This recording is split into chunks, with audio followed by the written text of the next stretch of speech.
আসসালামু আলাইকুম। এই যে একটু আগে একটা ভিডিও দিয়েছিলাম, সেটা হলো যে বোর্ডের মধ্যে ইলেকট্রিক লাইন চলে আসতো। তো এখন নাই কেন? এখন নাই দেখেন, আনাড়ি মিস্ত্রি হলে যা হয় আর কি, ড্রাইভার সে এখন ঠিক ইলেকট্রিশিয়ানের কাজ করে। এই দেখেন, এখান থেকে ফেসটা কমন করে ওই যে আর্থিংয়ের মধ্যে দিয়ে দিচ্ছে সংযোগ। এটা আসলে আর্থিংয়ের পিন। আর্থিংয়ের পিনের মধ্যে কি এইভাবে সংযোগ দেয়? এই যে আর্থিংয়ের মধ্যে ইলেকট্রিক লাইন এখান থেকে কমন করে ডাইরেক্ট আর্থিংয়ের মধ্যে দিচ্ছে। এটা আর্থিং। এই যে এটা হলো আর্থিং। এই যে আর্থিং, এই যে আর্থিং।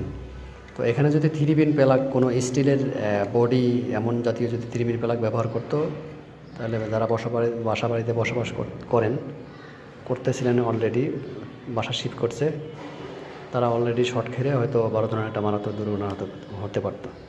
তো আপনারা যারা বাসা বাড়িতে বসবাস করেন, একটু সাবধানে থাকবেন। ধন্যবাদ।